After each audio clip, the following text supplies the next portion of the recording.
نحمده ونصلي على رسوله الكريم أعوذ بالله من الشيطان الرجيم بسم الله الرحمن الرحيم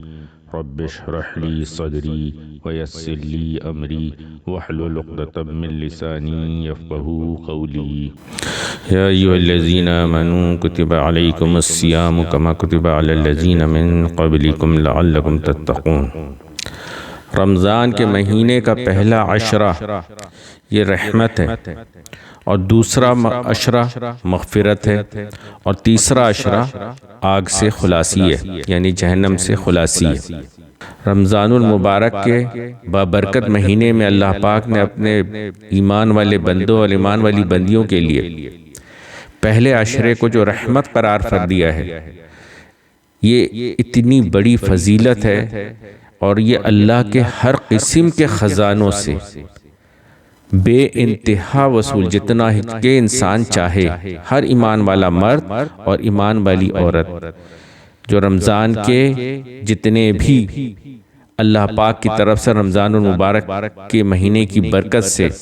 جو عبادات مخصوصہ انسان کے اوپر اللہ نے لازم کیے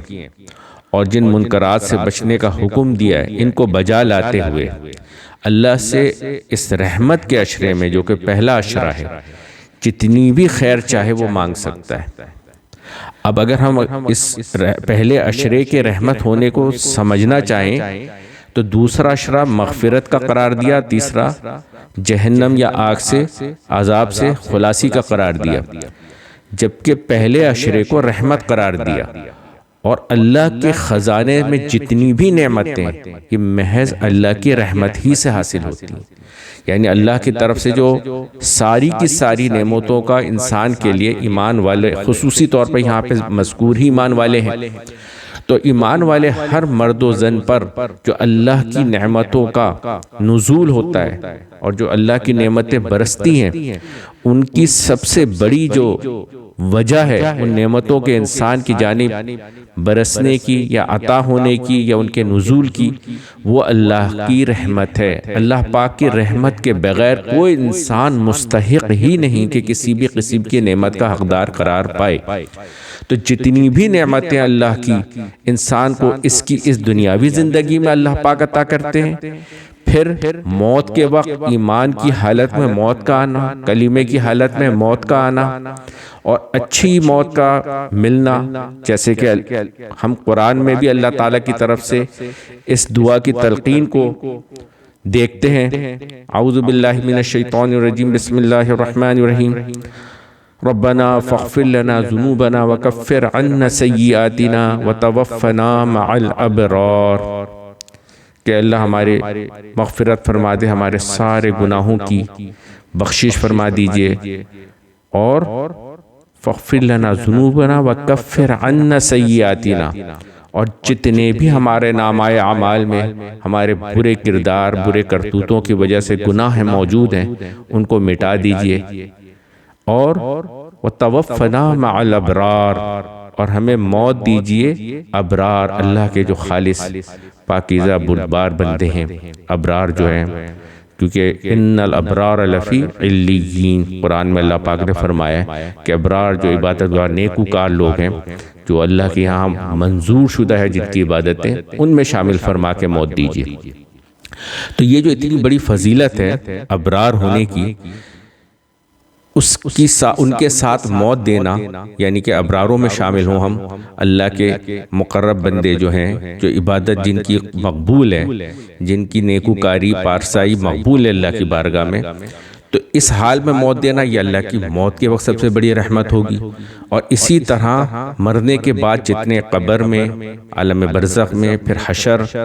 پھر جنت اور جہنم کا جو فیصلہ ہوگا، اس میں اللہ پاک کی طرف سے جتنی رحمت ہوگی صرف وہ بخشا جائے گا، جس پر اللہ کی رحمت ہوگی صرف وہی بخشا جائے گا۔ ایک موقع پہ آقا نامدار رسالت مآب صلی اللہ علیہ وسلم نے جب یہ بیان فرمایا کہ کوئی بھی بلا اللہ کی رحمت کے بخشا نہیں جا سکتا، یہاں اللہ کے رسول خاتم النبیین محمد عربی صلی اللہ علیہ وسلم کسی کو بھی مستثنیٰ نہیں قرار دے رہے کہ فلاں، یہاں تک کہ اپنی ذات کو بھی۔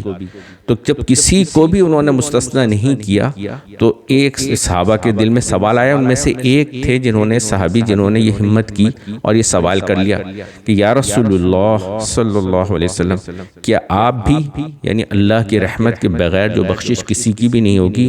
یا جنت میں کوئی جا نہیں سکتا، آخرت کے روز حشر کے میدان میں جو بخشش ہوگی وہ محض اللہ کی رحمت سے ہوگی، تو یہ جو آپ نے سب کا کہا تو اس میں کیا آپ صلی اللہ علیہ وسلم کی ذات مقدس بھی شامل ہے؟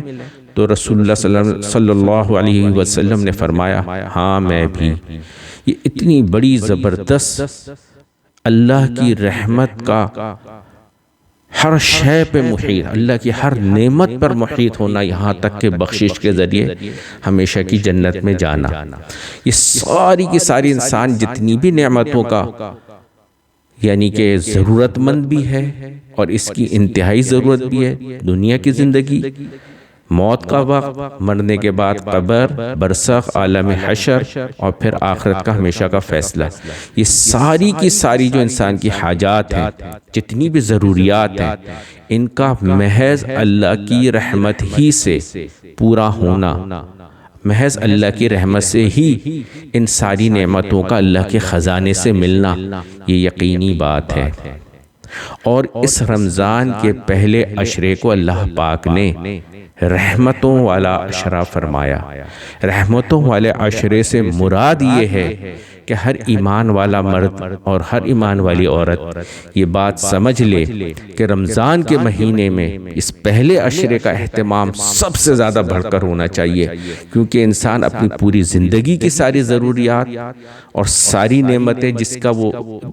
جس کی اسے ضرورت ہے، جو اسے مطلوب ہے، مقصود ہے، اور پھر مرتے ہوئے ایمان کی حالت میں، اچھی حالت میں، ابرار کے ساتھ، ابرارین اللہ کے جو ابرار بندے ان کے ساتھ موت کا واقع ہونا، ایمان کی حالت میں ہونا، عزت کی موت ملنا، اور پھر مرنے کے بعد کے سارے مراحل، ہر مرحلے میں جو انسان کی ضرورت ہے، جتنی بھی نعمتوں کی اللہ کی، ان سب کا تعلق اللہ کی رحمت کے متوجہ ہونے سے ہے۔ اور یہ 10 دن جو آنے والے ہیں، یہ اب شروع ہو گئے ہیں، اگر آپ اب دیکھ رہے ہیں تو رمضان کا یہ عشرہ رحمتوں والا شروع ہو چکا ہے، اس کا کوئی لمحہ اللہ کی رحمت سے، اللہ کی رحمت کی وصولی سے خالی نہ گزرے، اور اس میں دعائیں ہر نعمت کی کیجیے، جتنی بھی نعمتوں کی انسان کو طلب ہے دنیا کے اعتبار سے بھی۔ کچھ ایسی نعمتیں ہیں جو انسان جس کے بغیر چارہ کار ہی نہیں۔ رمضان المبارک کے مہینے میں جو ہم نے اپنی دعاؤں کا ایک شیڈول بنانا ہے، یا پرائیورٹی لسٹ بنانی ہے، یا ترجیحات بنانی ہے، اس میں ہم نے اس بات کا پورا خیال رکھنا ہے، اس بات کو ملحوظ رکھنا ہے کہ کچھ دعائیں ایسی ہیں جن کے بغیر چارہ کار ہی نہیں، یعنی وہ ہماری دنیا میں بھی کچھ ایسی چیزیں ہیں، ایمان، عزت، اور اللہ کی اطاعت پہ زندگی، عزت والی زندگی، اللہ کی اطاعت پہ ایمان والی موت، اچھے حال کی موت، ان کے بغیر چارہ کار دنیا کی زندگی میں نہیں ہے۔ اور کچھ چیزیں ایسی ہیں جن کی آخرت میں جن کے بغیر آخرت میں چارہ کار نہیں، اور وہ کیا ہے؟ مرنے کی بعد کی ہمیشہ کی عزت، قبر، وہاں کا معاملہ اللہ کی رحمت سے آسان ہو جائے، رحمتوں والا ہو جائے، ہمیں کسی قسم کی پکڑ کا سامنا نہ، کسی گرفت میں نہ آئے، برزخ میں ہمارے ساتھ کوئی برا سلوک نہ ہو، ہمارے گناہوں کی پکڑ نہ ہو، انشاءاللہ، اللہم آمین۔ اللہ ہم سب کو نصیب کرے کہ ہم اللہ کی رحمت سے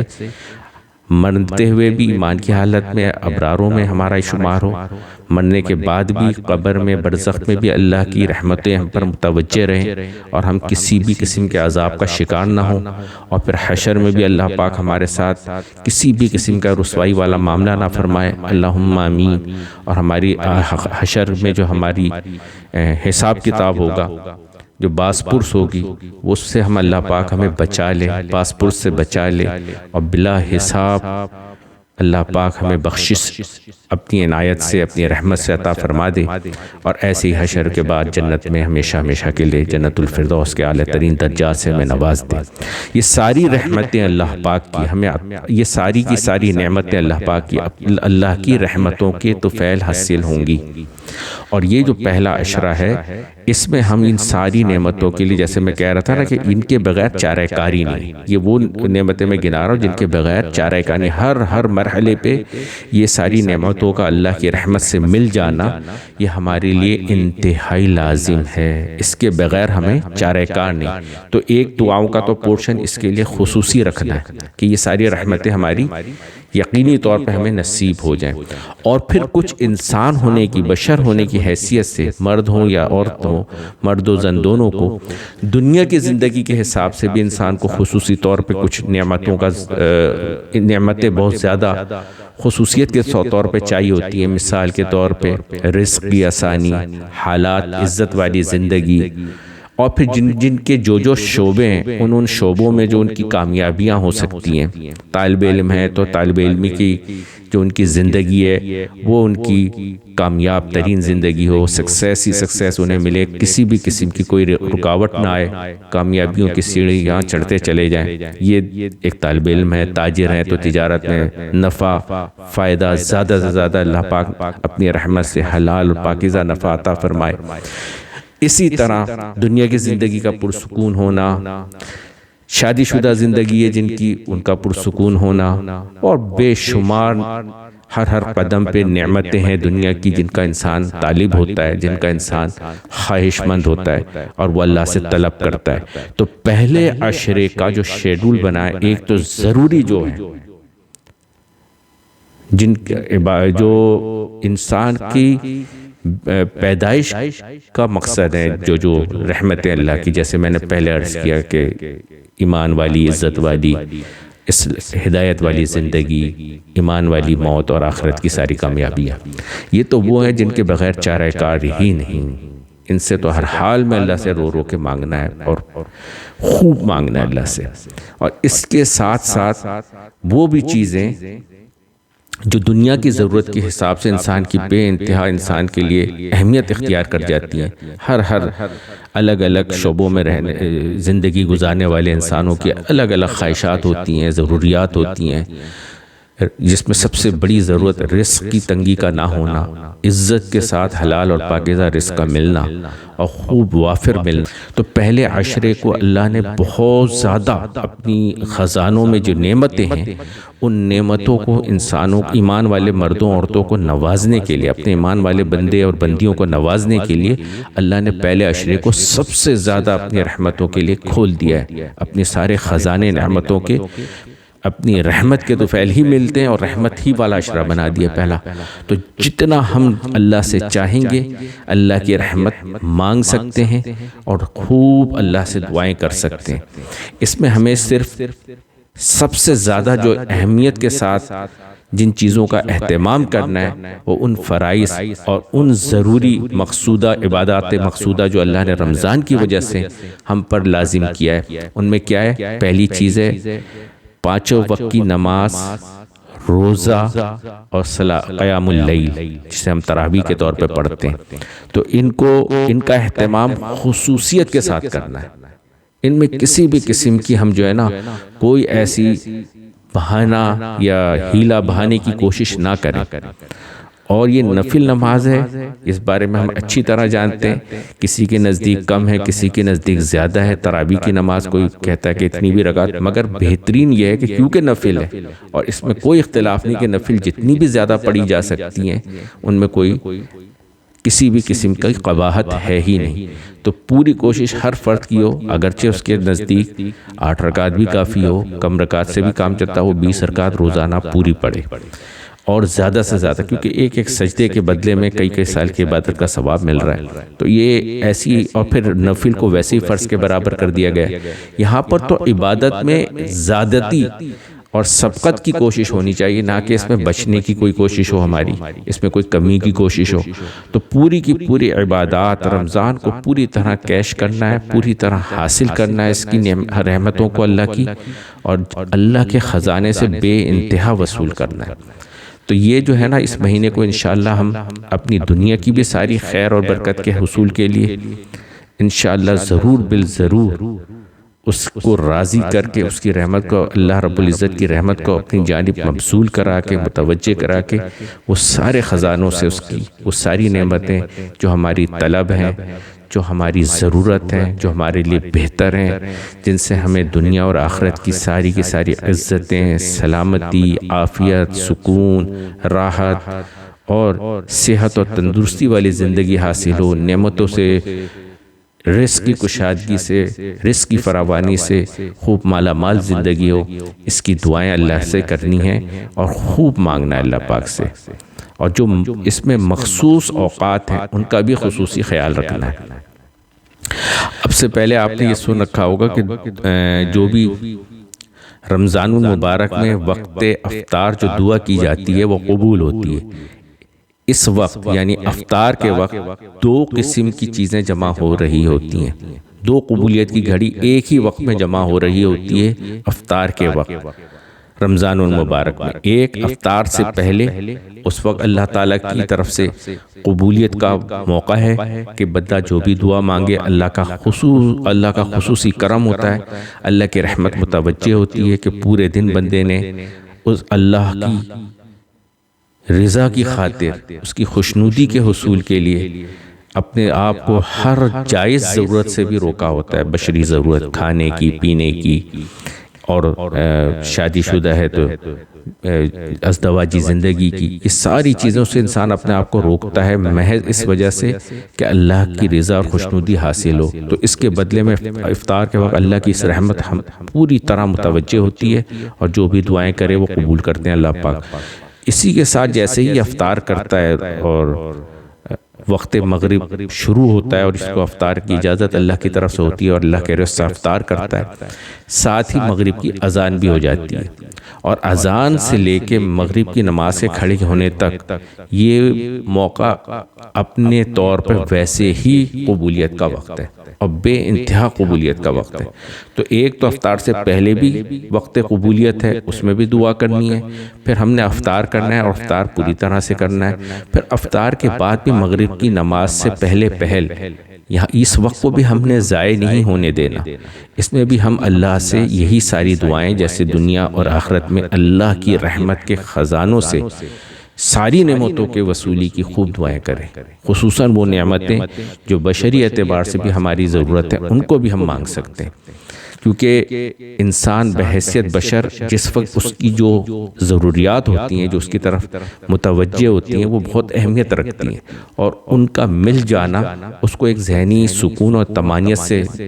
طمانینت عطا کرتا ہے، جس کی وجہ سے اس کا پھر اور بھی زیادہ عبادات میں اور دوسرے عبادات مخصوصہ جو ہیں، مقصودہ جو ہیں، ان میں اس کا دھیان اور توجہ اور زیادہ لگ جاتی ہے۔ تو یہ جو گھڑی ہے یہ بہت اہم ہے، اس کو ہم نے قیمتی بنانا ہے اپنی دعاؤں کے ذریعے۔ وآخر دعوانا الحمد للہ رب العالمین۔ اس چینل ڈسکشن وتھ مرشد روبل خان کو سبسکرائب کیجئے اور اپنے فیملی اینڈ فرینڈ زون میں اسے شیئر کیجئے۔ دین پر عمل کرنا ہی ہماری ذمہ داری نہیں، بلکہ اسے دوسرے لوگوں تک پہنچانا بھی ہماری ہی ذمہ داری ہے۔